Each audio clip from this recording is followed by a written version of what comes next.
Hello everyone, welcome to the webcast Calculating the Rhythm on Digital Procurement. This webcast is brought to you by Zycus. Zycus is a global source-to-pay solution provider offering comprehensive and powerful solutions of automation to procurement and supply chain professionals.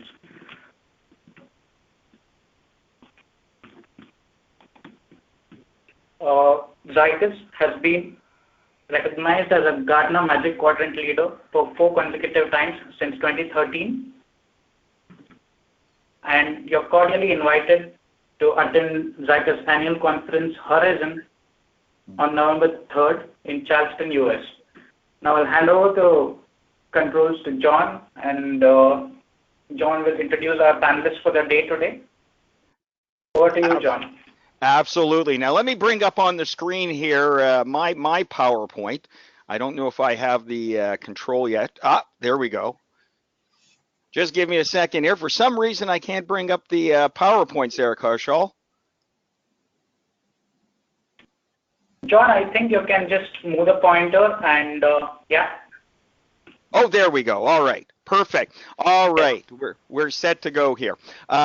First of all, I want to welcome everybody. I'm Jon Hansen. I'm your moderator today, and we have a very interesting panel and a very interesting topic. In fact, I would be not overestimating the fact that out of all the webinars I've done recently, I'm most interested and excited in this one. Well, I'm always interested, but very excited about this discussion because we're going to take a very practical look at digital transformation and what it means in terms of the procurement practice. And so to do this, we've assembled, I guess, what you could call some of the top thought leaders in terms of the procurement realm, certainly. And I'll start with welcoming to the group Ingrid de Donnegaard. Ingrid, welcome. How are you today? I'm very well, John. Thank you very much for having me on the panel today. No problem. Maybe if you could share with us just a little bit about yourself, so I'm not reading off the screen, and just give us about a 30-minute synopsis of your life in general.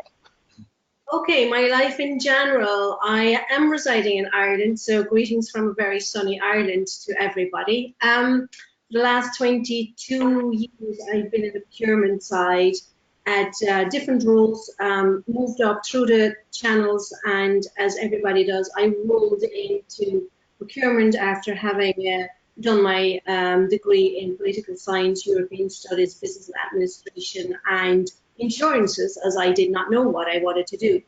So procurement is the best job in the world to kind of start off that investigative approach that I still have to. I want to understand. I want to understand what is best. I want to understand where we came from. I want to understand where we're going to. So for the last 5 years, I have started my own company, and we are a procurement team who support various customers in public and private sector on their journey towards better, all with a niche in the environment of procurement.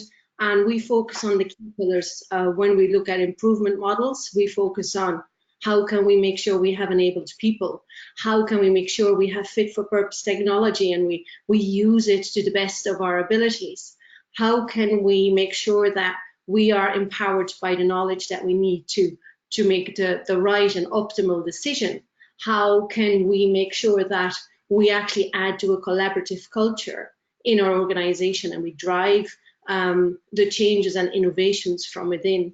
And ultimately, how can we be efficient through the processes we use? So Ingrid, that's an interesting point. I'll move on to talk with Rob, but interesting point, because what you're talking about is digital is as much about people as it is technology, and empowering people is what empowers the technology. So I'm going to look forward to your thoughts.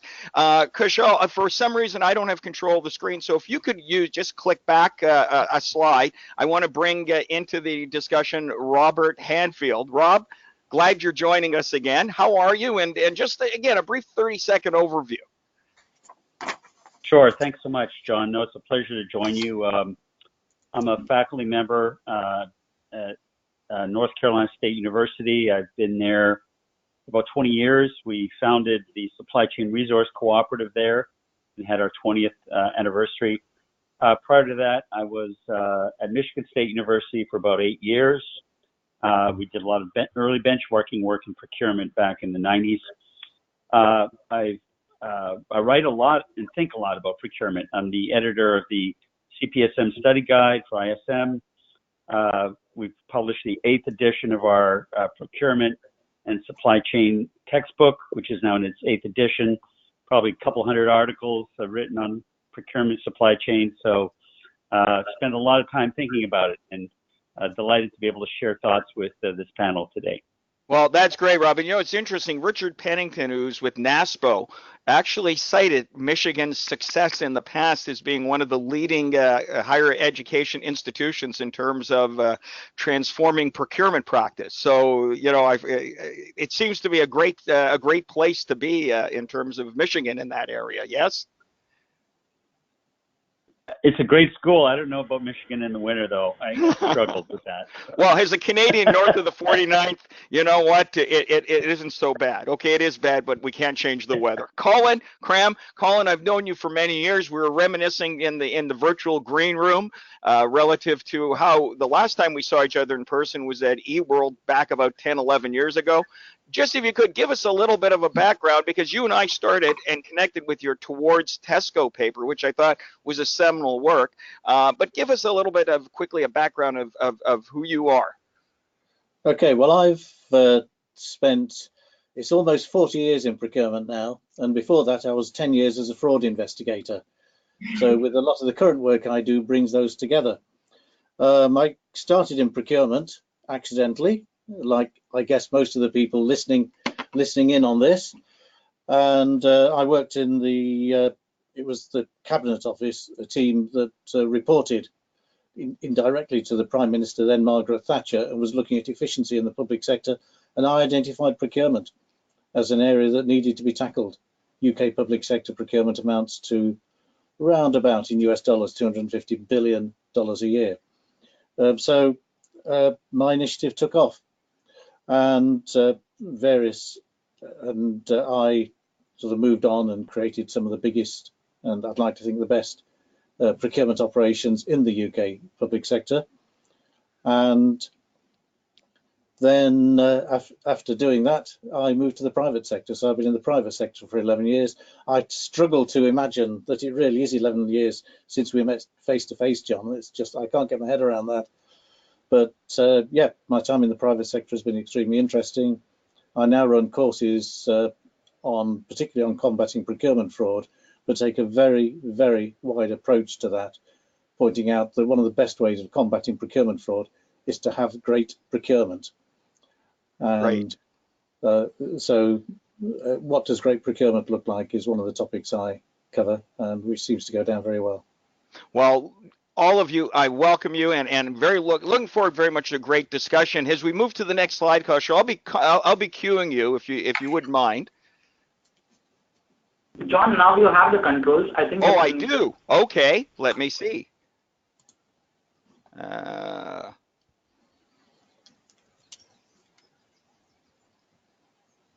Let's see. Oh, wait, I do, I think. Here we go. All right. Sorry for a little bit of a hiccup there. I now have control, which could be a good thing. All right. Now, I want to remind everybody that we have a hashtag for a Twitter chat. Afterwards, we'll post the poll results. The hashtag is Zycus Digital. So just keep that in mind if you want to join us afterwards for a conversation and see the actual poll results. Now, today's agenda, I think, is very important. We're going to focus on 3 key areas and get right down to the business at hand. Number 1, identifying the best entry point for a digital strategy. You know, much like the old analogy, how do you eat an elephant one bite at a time? How do you get to that point of identifying the best way to introduce a digital strategy into your supply chain? We're also going to look at calculating the return on digital procurement. In other words, taking it beyond this vague promise of great results to understand how you can actually begin to quantify the value of the program, and then achieving digital scalability. Once you found your entry point, once you've started to gain traction and success, how do you introduce that to the wider enterprise as a whole? Now, one of the key things that I do want to point out here, and let me just get this. Okay, I seem to be still having some problems here, Kaushal, with, there we go, the value chain. Okay, we're going to start off with the first poll number. And these polls are very interactive. I want to remind you that we want your involvement in this webinar as well. So we're going to be posing 3 separate polls to you. You'll have about a minute or so to respond. And we're going to discuss literally what those results are and introduce or integrate some of our own research to see if we can get a better handle on these things. And the first poll we're going to ask is, on what area of your supply chain or procurement practice should you first focus? And the poll's on the screen here now. Now I want to go to our audience, and I want to frame this, or to our panel, and I'll start off with you, Rob, go to you, Ingrid, and then to you, Colin. But I want to frame this in something that's very interesting. In what area should you focus first? A McKinsey study or survey of 1,600 incumbent companies worldwide posed the question, digital, how important is it? How real is it? And the response came back as unanimously, and no surprise there, everyone said, yes, digital is the future. Yet only 23% of respondents indicated that they had a viable digital strategy. And out of those, only 2% had a digital strategy relating to supply chain. So there is this huge gap here. So one of the things I guess I want to pose to you, and I'll start with Rob, and anticipating the best entry point. I mean, is there a way to bridge that gap by choosing an area that is going to be the most likely to garner success and gain that traction? I mean, what do you think the audience is going to say, and what do you think is the best entry point? And again, Rob, start with you. Sure. So I think it's really going to vary based on based on the firm and the organization and where the organization is in its procurement maturity. You really have to start by engaging with the customer and figure out what's important to them, hitching yourself to a business issue, if you will. So if you're financial services, compliance and risk is likely going to be the biggest issue. If you're dealing with process, manufacturing, maybe workflow enhancement is going to be important. If you're dealing with, say, a services environment, maybe statements of work and contracts will be important. So I think it's really going to vary based on the customer and the industry, what's important to them. The key is to start with the business issue.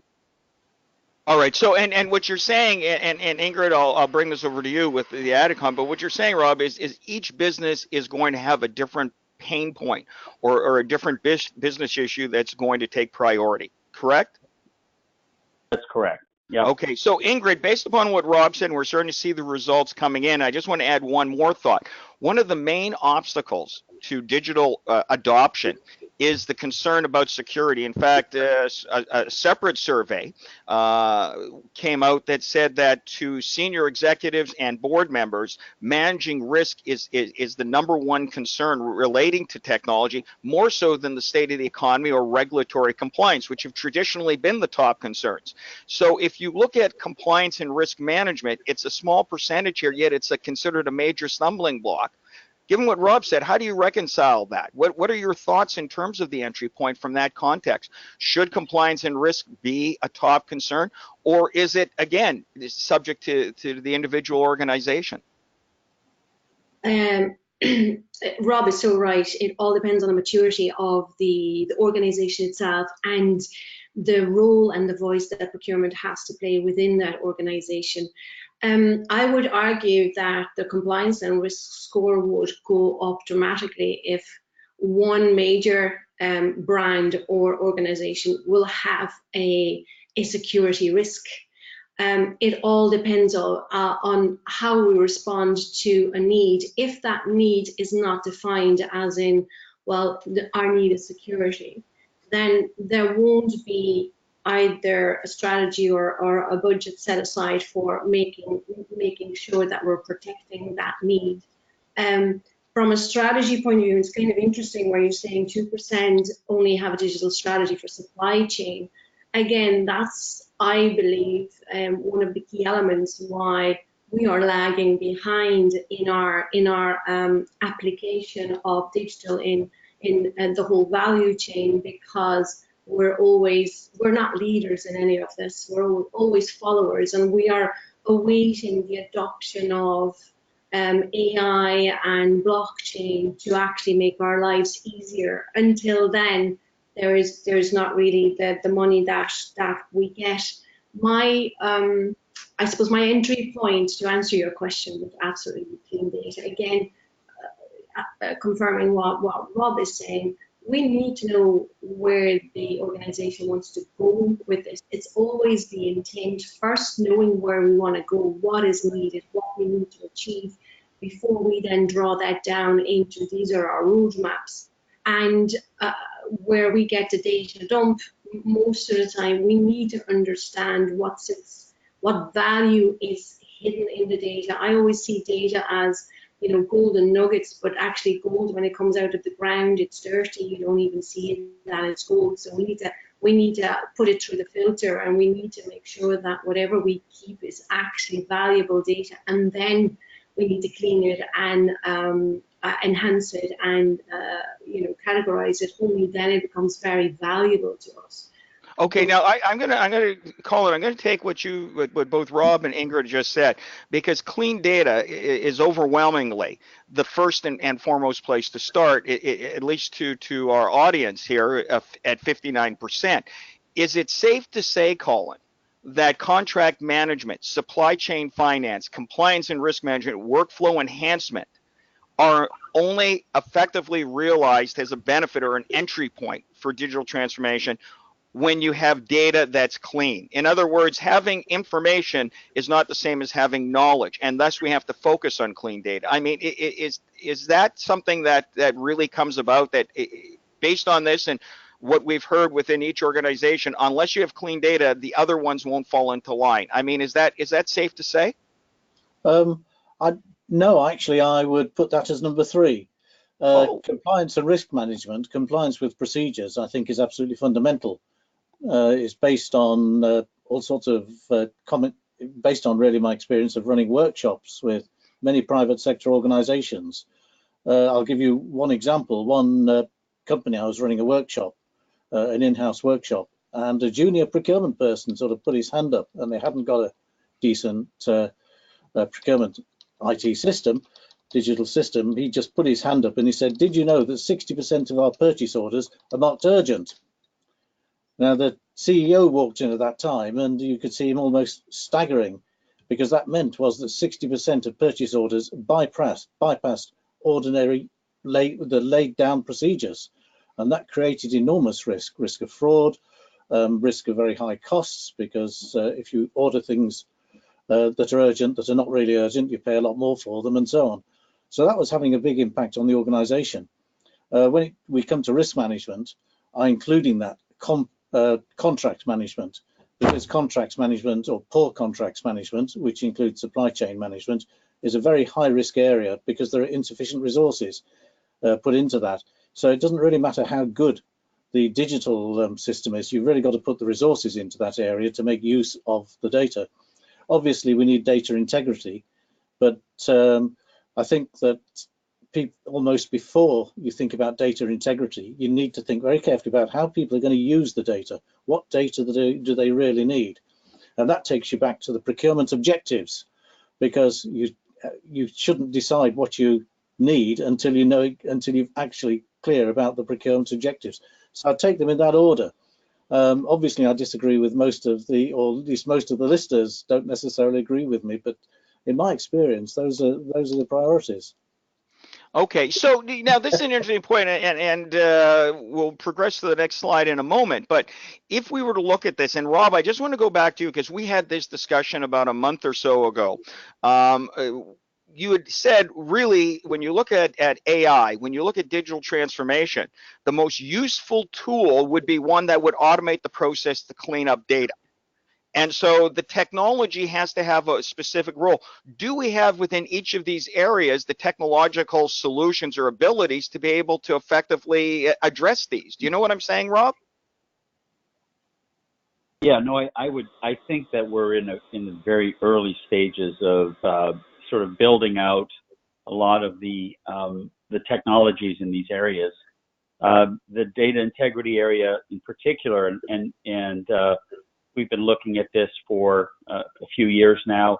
We have an annual survey that we run out, which looks at data governance and data quality, and we're running it again this year. But it is staggering how bad people's data is. Yeah. You know, and it comes back year after year where a lot of times people spend 2 to 3 hours a day looking for the data that they need to do their jobs. And it's all over the place. It's in systems or Excel spreadsheets and what have you. So think of the lost productivity associated with that data being in such poor shape.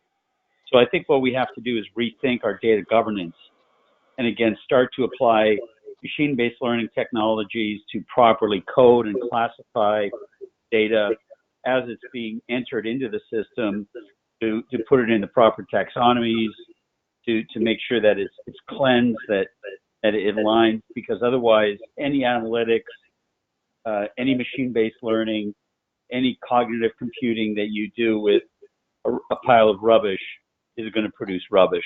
So I think that's really, really an important point there. And there are some technologies that we're working with that can transform and clean that data, and we're starting to see that now. Okay, well, let's progress to the next slide, show, because I want to touch on a couple of things in terms of the research that we've done over here. But when we look at the digital promise, and we look at what organizations can do with various platforms, and I want to also open this up to the audience. If you have any questions on what you hear or any comments, I'd invite you to avail yourself of the chat room. The thing that I think is being interesting to me here is when we look at the digital promise in the various areas, and I'm still waiting for the slide to come up. So let's look at each of these areas. Workflow, for example, enhancement automation, compliance and risk management, supply chain, contract management. You know, each entry point is going to be different. Have we moved away from the realm of where we have to have a cookie cutter approach, or the attempt at a cookie cutter approach, that each implementation itself is unique to itself? Is there any way to gain traction from this? Is there any formula that can be applied that if it works with company A and industry B, will it work with company C and industry D? Do you know what I'm saying, Ingrid? What are your thoughts? Then I'll go to you, Colin. And I think what Colin was saying, what Rob is saying, what I'm saying, actually, and Colin, I actually don't think you were disagreeing with the audience. I think there's two streams here. It's the strategic element of where we need to be, and it's the operational pain that we all feel with the day-to-day data, the quality of the data, the siloed effect. You know, it's ineffective and absolutely inefficient. So there are two streams, and while we absolutely need, and again, the importance and urgency of it all needs to be mapped to the maturity of the organization. However, strategy, where we're going to go is key. And Colin, I completely, follow you in that, where the operational excellence can only be achieved when we get the clean data, and then we can be very efficient and effective with the new system. That's where the automation and the AI is going to so be impactful and powerful for us from an operational delivery point of view. We need to see the direction we're going, and that's where it's so important to have the governance and strategy.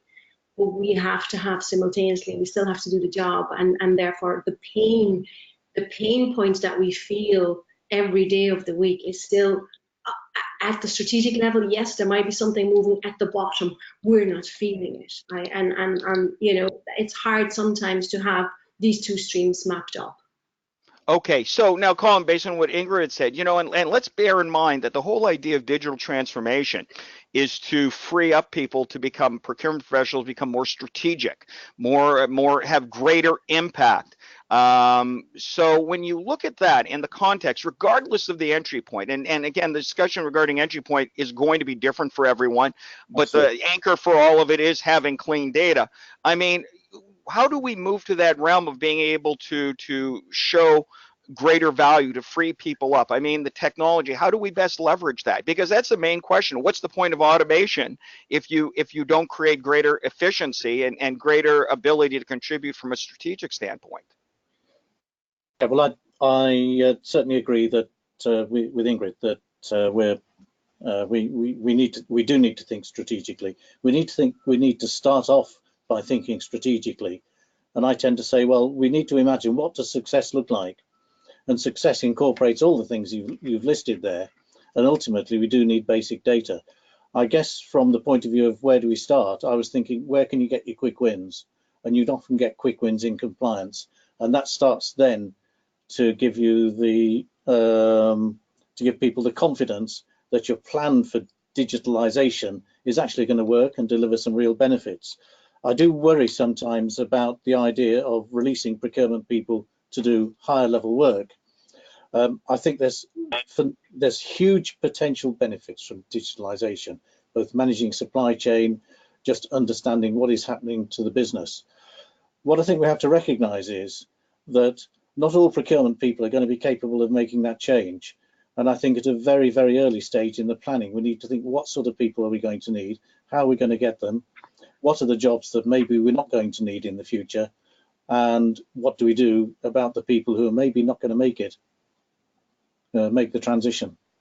So I think those are quite big questions. I don't know if has that covered the point you were after, but it certainly concerns me. Well, okay, now let me ask you, let's go back to Rob as we wrap up this section. What are your thoughts relative to what Colin just said?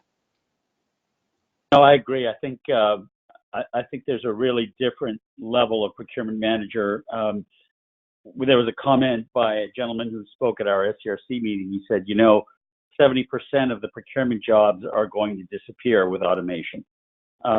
They simply are. And a lot of this activity in the next 10 years will be relegated to robots and digital technologies that can do this much more efficiently.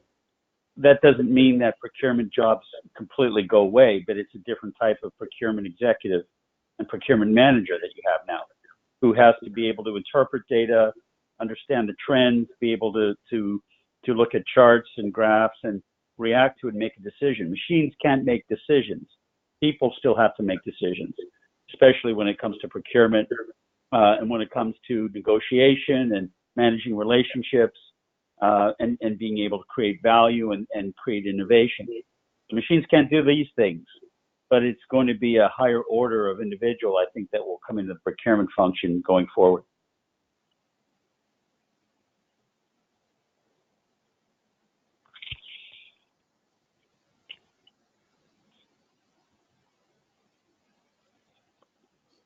And I think I lost you. Yeah. Yeah, we lost you, John. We don't hear you, John. I don't hear John. No, I don't hear John either, and it seems to be. Sorry. Yeah, we've lost him. Yeah, I can John, hear. I can hear you. There. Am I back? Yep. You are. All Yes, right, good. Thank goodness I missed all of you. You know what? That's just like live radio. You'll get a few technical mishaps every now and then. In what area? Let's go to poll number 2. In what area will you realize the greatest savings when it comes to digital transformation? Sourcing, negotiation, risk mitigation, supplier relationships, performance, problem solving, or other. Now, I want to get this poll out to the audience, and then I'll start with you, Ingrid. When you look at savings, so we decide here's the entry point. One would think that this should automatically align with the entry point, obviously, but what area will ultimately, not only initially, but let's look at it from a longer term standpoint, what area will you ultimately realize the greatest savings with the digital strategy? And guess what, John? I looked at this and I went through it, and I actually went for the other. And the other for me, it actually sits before the sourcing, or can be seen as the start of the sourcing. But the identification of need, is actually where we can make the greatest savings. Because if we just ask the simple question to our stakeholders, to our business, do we need it? We're the only one who are actually asking that question. Do we need to buy this? And if we do, what is the best possible specification that we can buy to future-proof the growth of the organization? How does it link back to the objectives? And I couldn't find it here because obviously sourcing, negotiation, risk mitigation, supplier, problem solving, they're all essential and a huge part of what we do every day.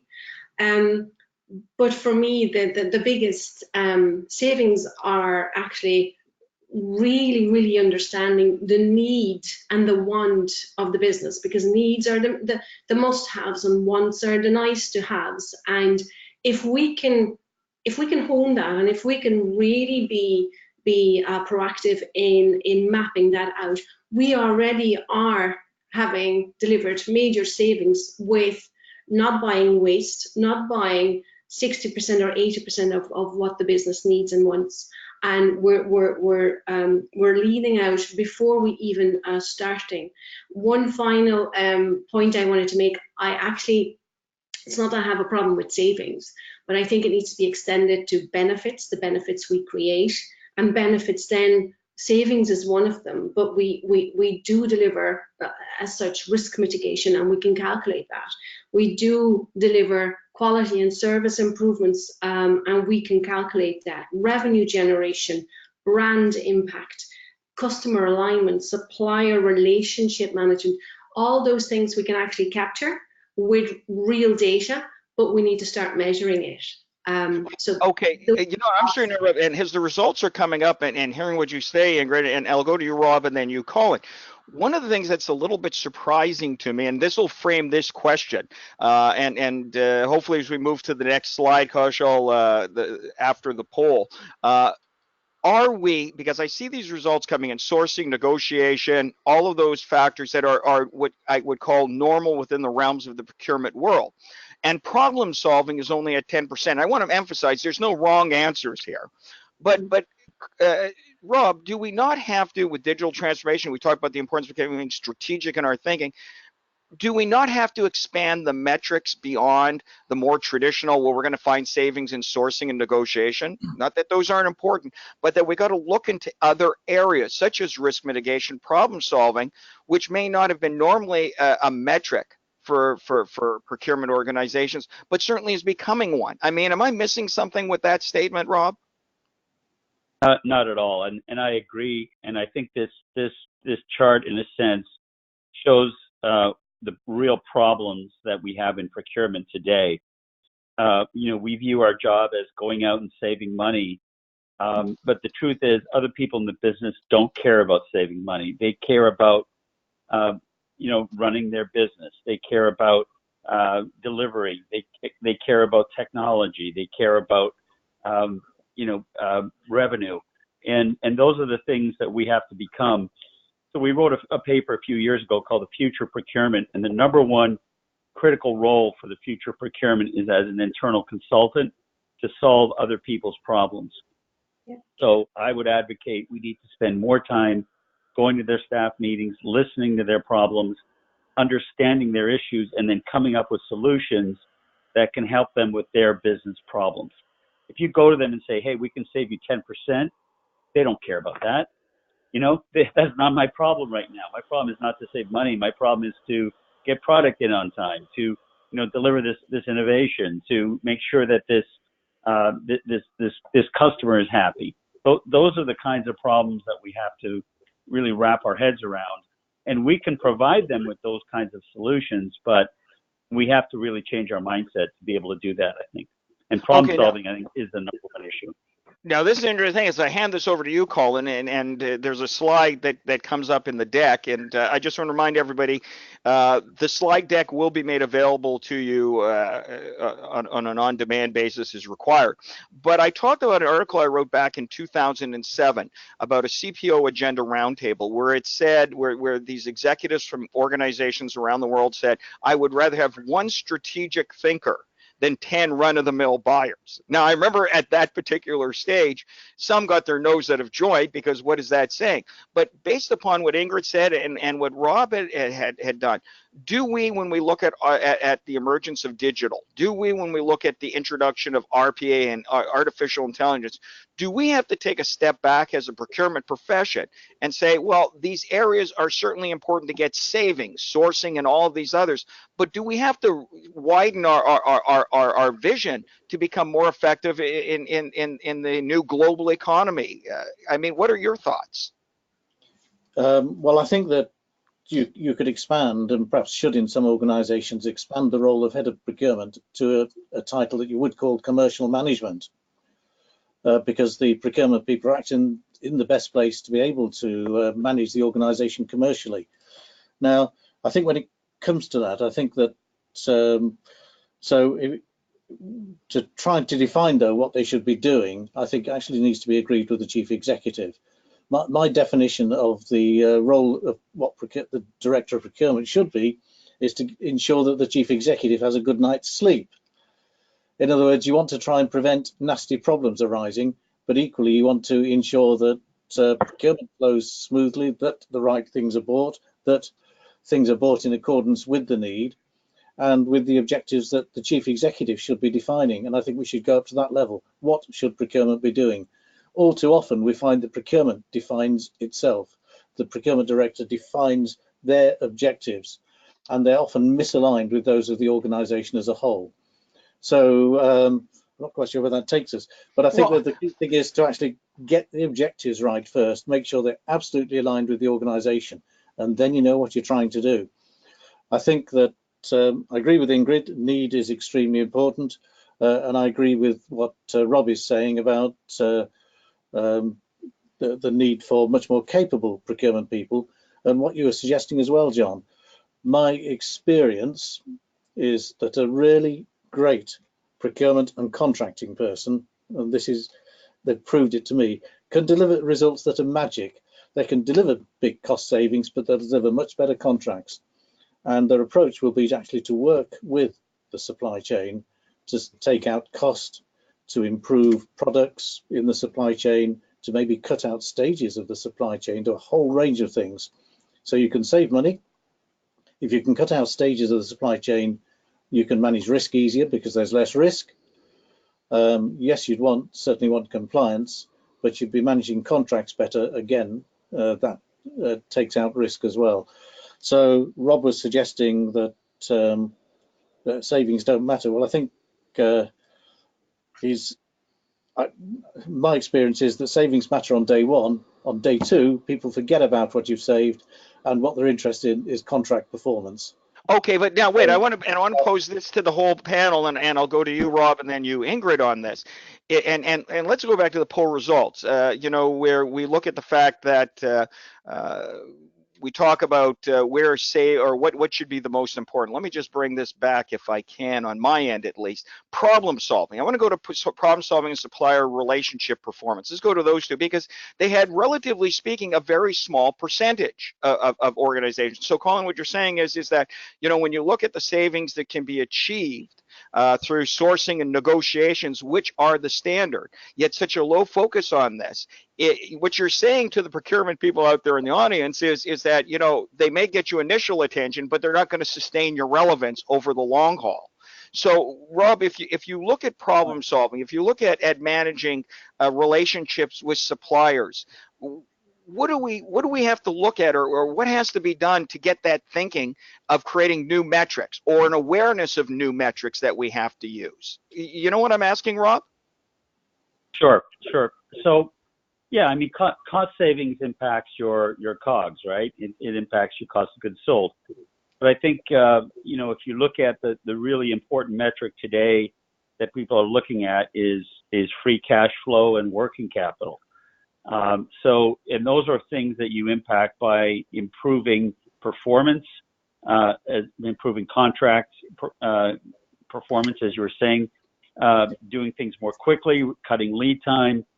And those are the major savings that can also help drive increased revenue, increased customer satisfaction, and so forth. So I think we have to look beyond simply reducing the price of the goods and services we're buying. It's a very limited, very focused view.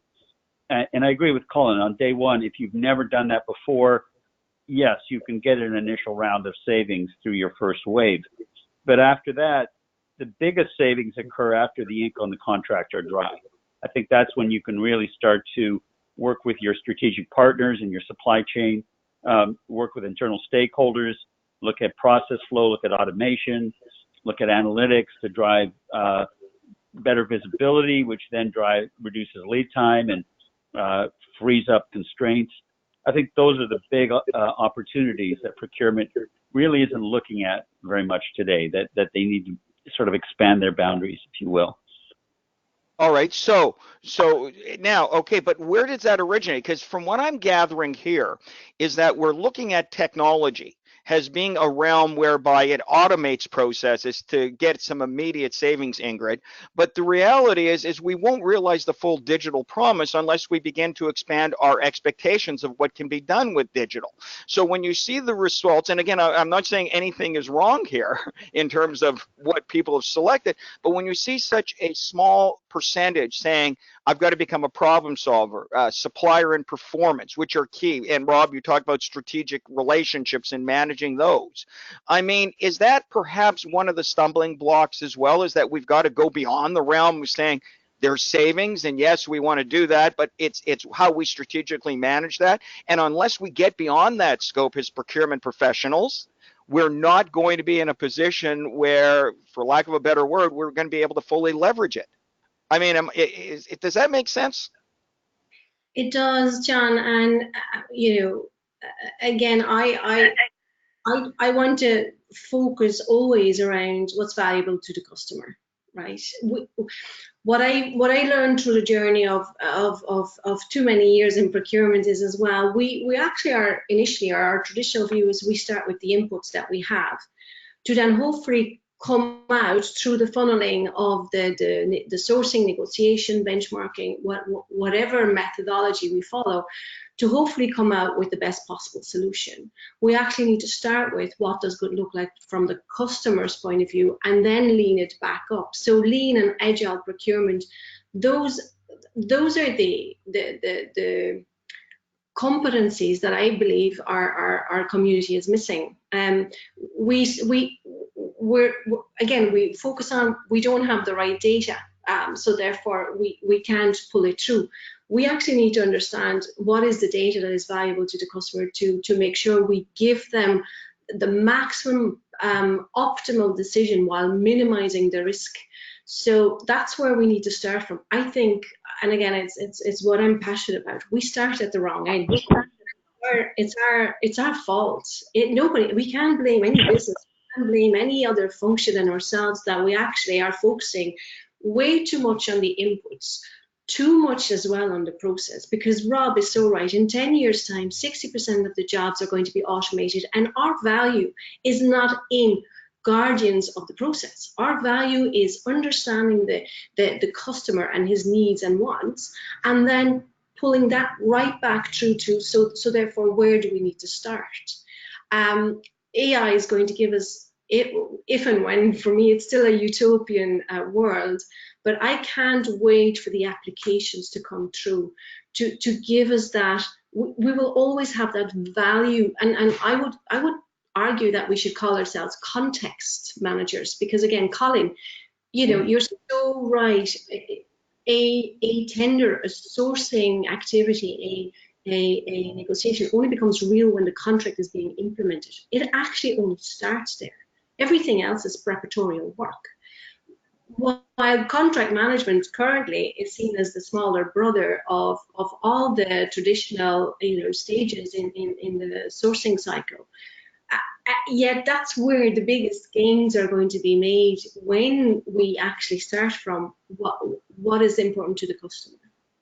Okay, now, sorry to interrupt here, Ingrid, but we have a question from the audience, which I think is interesting here. It's saying, digital transformation is all good and well. How do you see the future tech landscape in procurement? And I think, and I'm introducing that now because it kind of ties into where we're going, and leading to a question that comes to my mind is part of the issue with technology and the promised technology, are we limiting digital to workflow or to being able to look at it in the examples and say, okay, we can achieve savings in sourcing and negotiations because we're familiar with that. We understand those and we want to measure that. And so the technology future, is there too limiting with regards to the tech landscape of what will be introduced and utilized? And if we expand our scope, and the second part of that is if we expand our scope to figure out how to measure and quantify problem solving solving and supplier relationships and assign a value to that, which is a little bit more complex, how does that change the tech landscape? Do you know what I'm saying? Colin? Yep. Yeah, in other words, here we have technology, and the audience asks, well, what's the tech future and landscape going to look like? If we're only measuring it from the standpoint of cost saving, sourcing, and all those elements, then that's one element that we can say, okay, there's that direction. But are we doing it justice when we look at the importance of problem solving and supplier relationship management? Is that now opening up the tech landscape discussion to a much broader scope? I think there's phenomenal scope actually in the use of technology to really take over a lot of procurement and supply chain functions. I can envisage a future really, and I think it's already starting, whereby the whole supply chains are managed through technology. Sourcing could be done through technology, supply chains could be done through technology. It's really up to the job of procurement director, I would suggest, is more likely to change to that of procurement systems management rather than procurement management. So you want to know the system is working properly. You want to know it's delivering great results. You want certainly red flags if there are potential problems, and I think the system can throw that up. But I think ultimately digital technology will be able to do much more than human beings do. And they'll be able to reduce risk. They'll get access, AI will get access to the internet, and to be able to use a massive amount of what we call big data to actually come up with all sorts of solutions. So I think the prospect is very, very exciting. I think we do limit our ambitions too much and our thoughts too much, and I think that it is increasingly that digitalization in some organizations is beginning to take over the supply chain functions as well, managing the supply chain, and I think gradually that's going to spread. And we're going to see a huge sea change. Difficult to predict the time scale, but maybe 30 or 40 years, perhaps procurement will be completely unrecognizable compared with what it is today. Okay, so now that's the future landscape. Rob, in terms of what Colin just said in the context of my question as well, I mean, again, you look at automation and say, what's the future tech landscape? If you narrow it down to just, again, sourcing in the traditional realms of measurement, it's one way, but shouldn't that be broadened, much like Colin has suggested, shouldn't that be broadened to other areas where you do look at problem solving, and as Colin said, it'll redefine and change what procurement looks like 10 years from now? I mean, should we be looking at technology beyond the scope of what we're familiar with now? And what impact will that have on our view of the landscape? Yeah, I absolutely, I think it will extend much beyond procurement. I wrote a book last year with Tom Linton called The Living Supply Chain, where we looked at the importance of real-time visibility in the end-to-end supply chain. And I think that's where we're going to go. And the key to in my mind that's really important in technology is the ability to be able to show people and display to them access to data on their supply chain in real time on their mobile phones or wherever they are at any time. And the ability there to be able to pull people together to collaborate using actual real-time data, and not to put it onto a PowerPoint and sit in a meeting and talk about it, but to talk about what's actually happening right now at this very moment somewhere in the world. I think that's what's really exciting about technology in my mind. We also did a study on emerging procurement technology for CAPS last year, and I do think this realm of AI, cognitive computing, big data is certainly coming, but I think you have to start small. You have to start with some pilot projects. You have to get your feet, you have to muck around with the data a little bit and understand it and understand what works.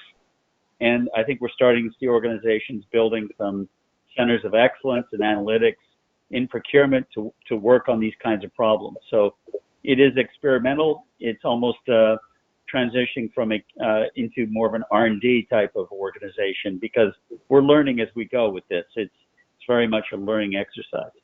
Okay, so going to the future tech landscape, it's safe to say automation and computing beyond the cloud to the edge with handheld devices will streamline the traditional areas of procurement, but we have to broaden our scope. Now, one thing I want to interject here, and it was a very interesting discussion because again, risk mitigation was a low percentage in terms of managing that, but there are organizations such as DHL and others who actually plug into the weather networks to anticipate weather pattern changes and have an instant response so that they can change that effect. So if there is a breakdown in the supply chain somewhere along the lines because of an emerging storm or tsunami or whatever, they get that information. They're plugged in instantly. I mean, that's the future tech landscape that I see, is that you have more instantaneous information that you can then manage it. And the question then becomes for a procurement professional, and here's the next poll coming up, but I want to finish this thought. As a procurement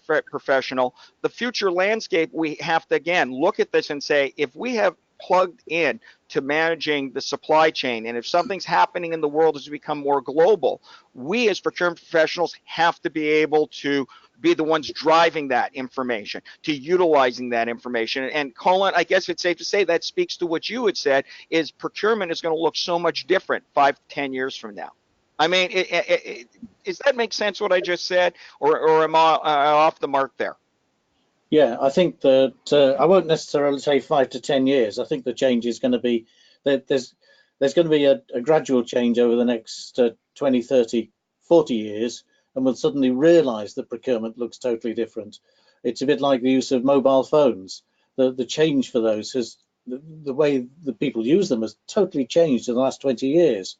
And everyone uses them now, and you see them being used everywhere for all sorts of purposes. And I think with procurement that will happen.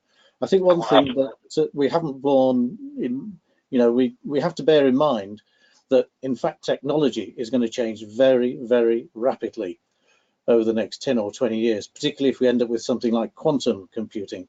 And the internet has made huge differences, but I think that is going to change rapidly, the technology, and that in itself, people will take advantage of that, and that in itself will drive opportunities that maybe we can't even dream about at the moment.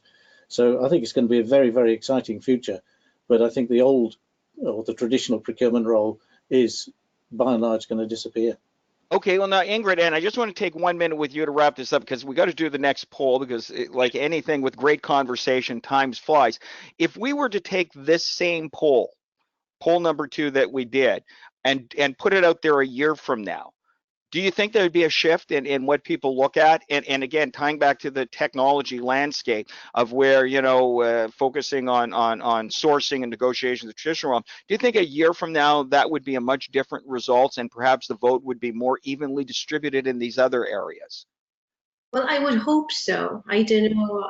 I don't have a magic wand or anything to see in the future. I would hope so. And again, ultimately, the speed of adoption will depend on the competency of the people that we have.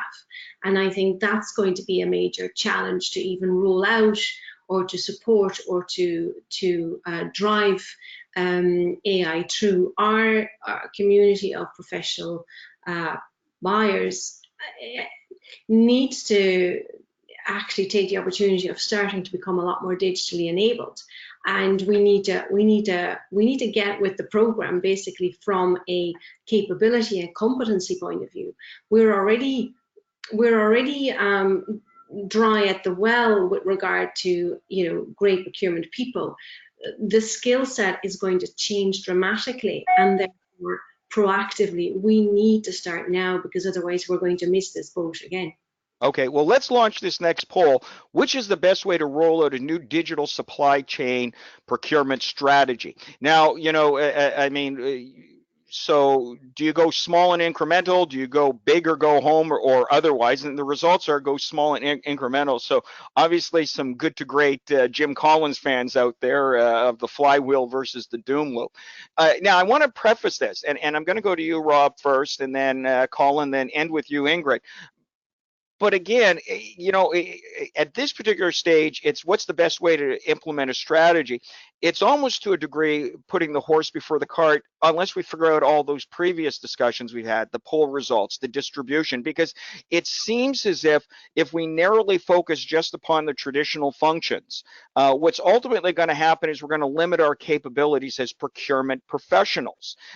Is the implementation strategy, are we at the stage where there is a strategy that we can do, or is this scope of not understanding the full AI landscape or the digital landscape part of the reason why only 23%, and out of those only 2% have a digital supply chain strategy? Do you know what I'm asking? Yeah, absolutely. So I'm a big fan of small and incremental, but I'm also a big fan of ROI. So if you're going to put together a digital strategy, and I've seen this done at Dell and Bechtel and a few other large private organizations, they set up an analytics center of excellence that has to be self-funding. And so they will entertain projects from stakeholders, they'll engage with those stakeholders, and they will very clearly define what the projected benefit is going to be from that AI or MBL project. And once they obtain that ROI, they take a share of it to self-fund their center, and they will therefore prioritize projects that have a reasonable chance of being successful. And I think the key there is to start small, but also to build small bridges along the way, not build a massive bridge across the Mississippi, but rather build small. It's like building a garden. Build small pieces of your garden as you go along, based on what you think is going to be successful. And if you do that slowly, then over time you'll build a capability, and people will see the successes, and they will want to jump on board, and they will want to engage, and they'll want to move forward. Okay, now Colin, taking and great insights there, Rob. Colin, taking what Rob has said, and again the approach of small successes. If you let's add this contrast, because I was talking to an industry expert who said we have to go big or go home, but he said it's not big in the implementations. We have to be much bigger in our vision of what we can do with digital, and then strategically put in those building blocks.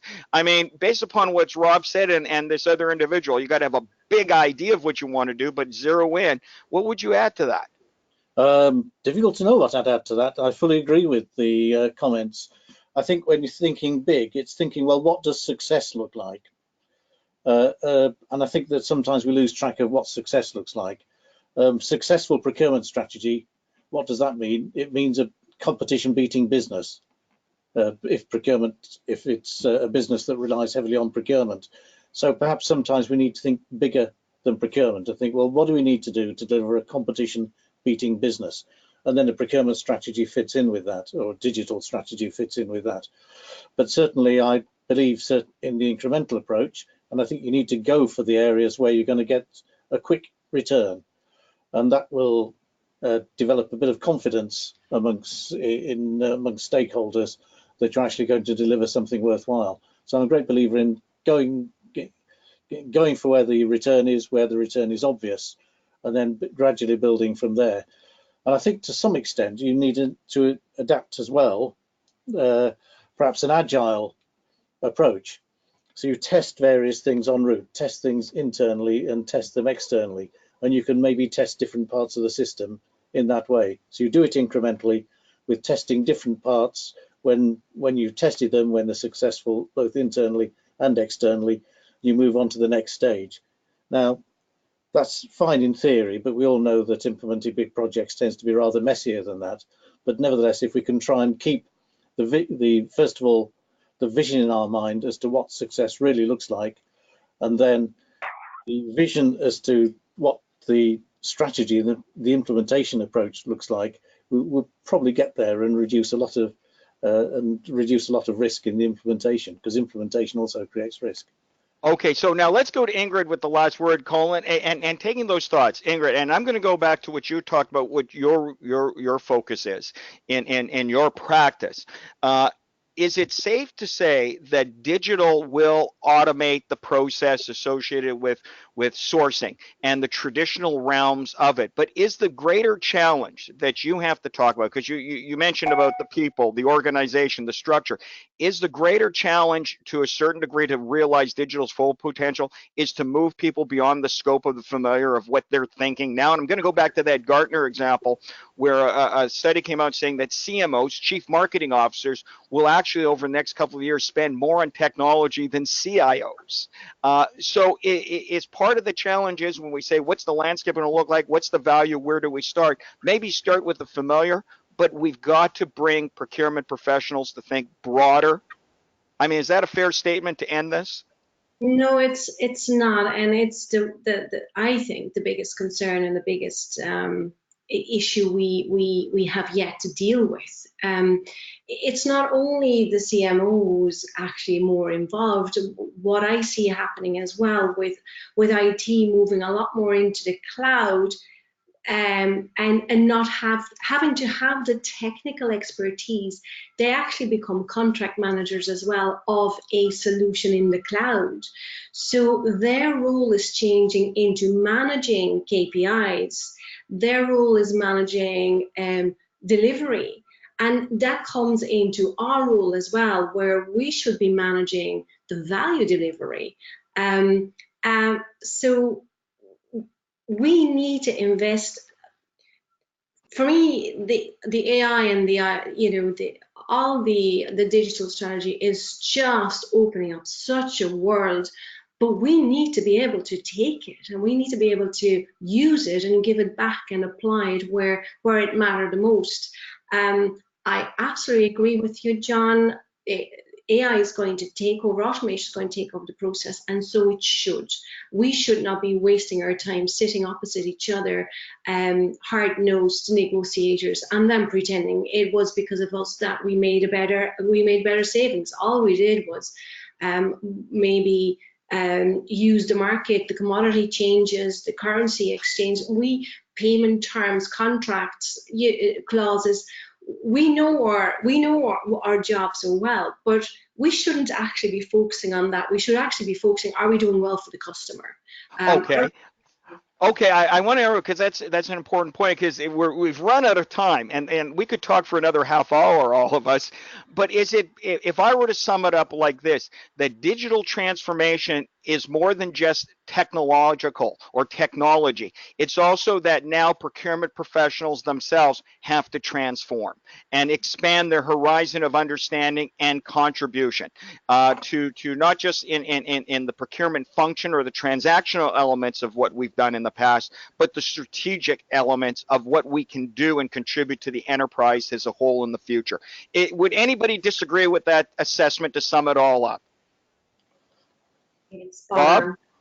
Not at all. I think you've hit the nail on the head. I think it really is about expanding our horizons and thinking broadly about how to adopt technology and learning, really becoming a learning organization, and be willing to experiment, but also try to deliver something that's going to be successful and deliver a return on investment.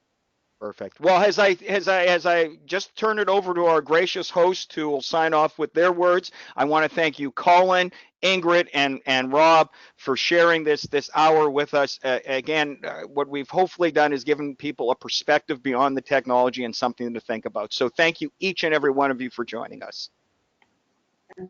Thank you. Okay, Kasia, I'll turn it back over to you.